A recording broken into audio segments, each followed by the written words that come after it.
CSS के series का ये नेक्स्ट वीडियो जिसमें हम लोग बात करेंगे डायमेंशन के बारे में। डायमेंशन क्या होता है? CSS डायमेंशन, डायमेंशन से हम लोग किसी भी डब्बे का चौड़ाई, ऊंचाई, लंबाई सब निकाल सकते हैं। तो हम लोग आराम से इसके लिए विथ डाल सकते हैं, विथ 200 पिक्सल। इसी तरह से आप मिनिमम विथ भी निकाल सकते हैं। तो मिनिमम विथ कितना होगा? इससे कम नहीं होना चाहिए, इसका मतलब ये हुआ मिनिमम विथ। और मैक्सिमम विथ भी इससे ज़्यादा नहीं होना चाहिए, ये भी होता है। तो आप मैक्सिमम विथ भी निकाल सकते हैं कि मिनिमम इतना, मैक्सिमम इतना, आप बता सकते हैं, इसमें कोई दिक्कत नहीं है। इसी तरह से आप हाइट के बारे में बात कर सकते हैं। हाइट, अब हाइट में मान लो आपने लिख दिया 300 पिक्सल। अब मिनिमम हाइट क्या होगा, मैक्सिमम हाइट क्या होगा, ये भी डिसाइड कर सकते हैं। मिनिमम स्लैश मैक्सिमम एक साथ लिख देते हैं, ठीक है, चलेगा। हाइट,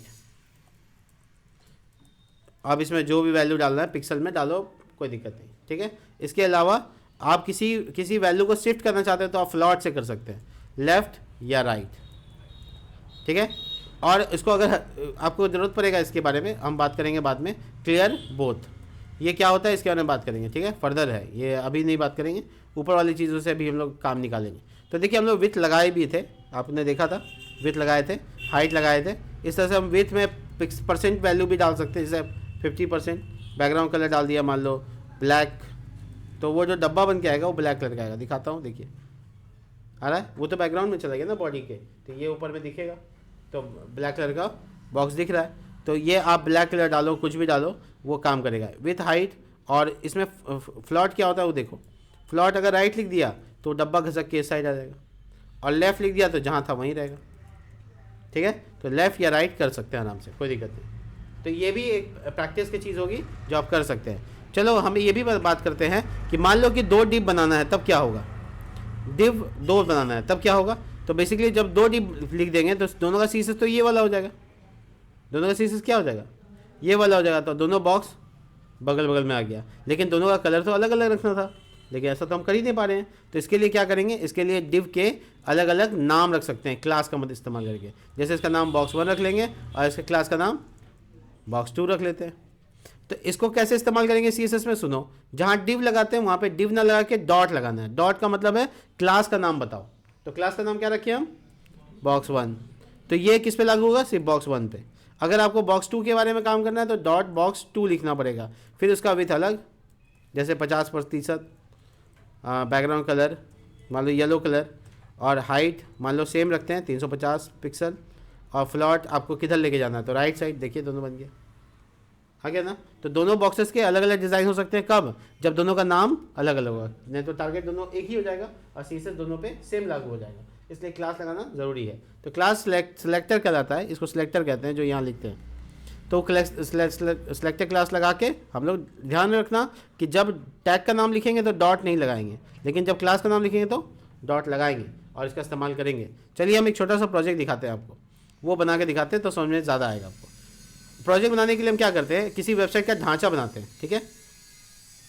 देखिए अभी हम ढांचा बनाने के लिए इस्तेमाल कर रहे हैं यहाँ पे रेक्टेंगल शेप, ये वाला शेप, और वेबसाइट कुछ लगभग ऐसा दिखेगा। देखना ये वेबसाइट है मान लो मेरा, उसके ऊपर एक पट्टी बनाते हैं ऊपर में, ऐसे पट्टी, ठीक है। इस पट्टी का नाम रख लेंगे हेडर, और फिर इसके नीचे 2 पट्टी बनाना चाहते हैं हाफ मतलब 50-50% लगभग, ठीक है, ऐसे। और ये दोनों पट्टी का कलर अलग अलग रखेंगे, एक का ऑरेंज रख देंगे, और दूसरे वाले का ग्रीन कर देंगे। ऊपर वाला जो पट्टी उसका कलर ब्लैक रख देंगे, ठीक है, कोई दिक्कत नहीं। और इसका नाम रख देंगे हम लेफ़्ट, और उसका नाम रख देंगे राइट, ठीक है। इस डब्बे का नाम क्या रख देंगे, राइट रख देंगे। फिर हम क्या चाहते हैं, नीचे 3 बॉक्सेस बने, कितना बॉक्स, 3 बॉक्स बने। देखो बना के दिखाते हैं,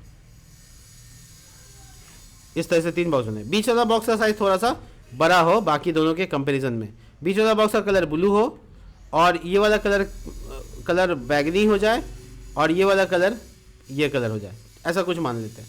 उसके नीचे का बाकी चीज़ें मान लो इतना ही करना है, तो इतना करना है तो फिर इसका कलर कुछ नाम रखना पड़ेगा। तो इसका नाम मान लो रख देते हैं डब्बा 1, इसका डब्बा 2, नाम कुछ भी रख सकते हो, कोई इशू नहीं है, लेकिन ऐसा रखना नाम कि कम से कम समझ में आ जाए। डब्बा 3 चलो ट्राई करते हैं इसको बनाने का। तो एक नया फ्रेश फोल्डर ले लेते हैं। इसके लिए क्या करेंगे, यहाँ पर बेसिकली इसका नाम रख लेते हैं वेब स्ट्रक्चर, यानी वेबसाइट का ढांचा। राइट क्लिक करते हैं, ओपन विथ कोड, और इसको बना के देखते हैं। तो नॉर्मली इसको अभी हम क्लोज कर देते हैं, जो पहले से VS कोड खुला हुआ था, और अभी जो नया खुला है उसके ऊपर काम करते हैं। सबसे पहले हमको क्या करना है, फाइल बनाने हैं। तो index.html, और जो CSS उसका नाम तो हम कहा भी आपको कि कुछ भी लिख सकते हो, बस लास्ट में .css लिखना है। तो HTML का जो फाइल है उसमें अपना बेसिक कोड करो, और बेसिक कोड करने के बाद अपना काम करो। जैसे कि एग्जांपल के तौर पे वेब स्ट्रक्चर, ये नाम लिख दिया, और हम आपको बताए भी थे कि लिंक लगा सकते हैं। तो देखो हिंट में आपको यहाँ पे CSS आ रहा है, लिंक कॉलन CSS, वो वाला चूज़ करोगे ना तो इतना लिखा हुआ आएगा, बस फाइल का नाम लिख देना, हो गया। तो थोड़ा टाइम बचेगा तुम्हारा। अब तुमको ये ढांचा बनाना है, ये जो पेंट पे हम ढांचा बनाए वही बनाना है। तो पहला पट्टी का नाम क्या है, हेडर। तो हम इसका नाम रखते हैं, क्लास का नाम रखेंगे हेडर, ठीक है। और इसी के बाद जस्ट लेफ्ट और राइट, देखिए, और उसके जस्ट नीचे डब्बा 1, डब्बा 2, डब्बा 3। तो बेसिकली इतना सारा डिप बनेगा, लेकिन सबका क्लास का नाम क्या है, अलग अलग है, ताकि उसको CSS में अलग अलग टारगेट कर सके। तो CSS का फाइल कौन है, ये। तो सबसे पहले क्या लिखेंगे, सबसे पहले लिखेंगे डॉट हेडर। डॉट क्यों लगाया बताओ, क्लास की वजह से, बिल्कुल सही। और इसमें कितना विथ होगा, पूरा पट्टी, देखो वेबसाइट पूरा एरिया ले रहा है, यहाँ से यहाँ तक, तो पूरा एरिया आपका विथ 100%। और इसमें height 100 pixel, background colour black, colour वही रखना था, रख दिया। अब आउटपुट देखो, इसको लाइव करते हैं यहाँ से। वो जो पुराना प्रोजेक्ट चल रहा था उसका कोई काम नहीं है, उसको हटा देते हैं। देखो ये पट्टी आ गया, हेडर वाली पट्टी आ गई। इसके बाद क्या करना है, लेफ़्ट और राइट रखना है। तो क्या हम इसको कर सकते हैं, जवाब है हाँ, कर सकते हैं। डॉट लेफ्ट का CSS अलग होगा, विथ कितना होगा इसका 50%, हाइट कितना दे देते 300 पिक्सल लिख देते हैं। बैकग्राउंड कलर क्या था, ग्रीन, और सामने वाला बैकग्राउंड कलर क्या था, अच्छा ऑरेंज, इसका नाम तो राइट है। विथ 50% सेम बराबर है, हाइट भी बराबर है, और बैकग्राउंड कलर ऑरेंज रेड, ये देखो।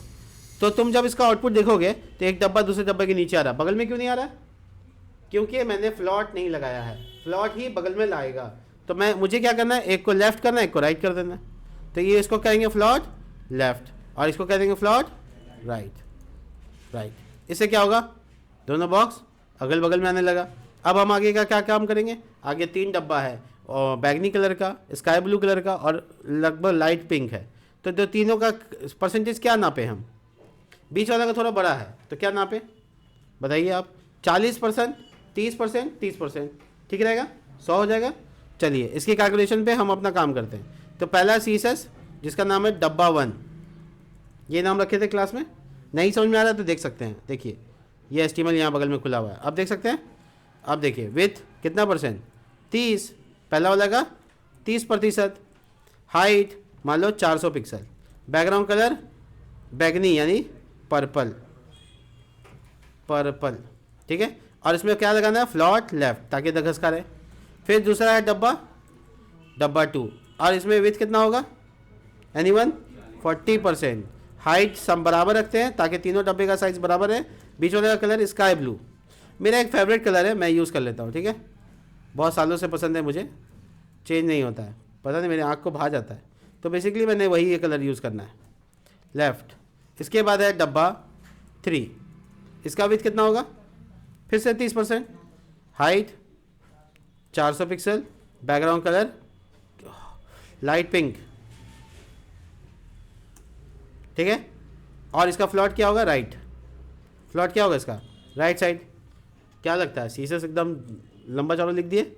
अब आउटपुट देख सकते हैं, क्या बात है, एज पर माई रिक्वायरमेंट, जैसे मैंने पेंट में बनाया था वैसे मैंने तुमको बना के दिखाया। ये सकल का बुम का नया वर्जन है ना, बुम का नया वर्जन है, बस आपको दिखाएं उसके बन के तैयार हो जाता है।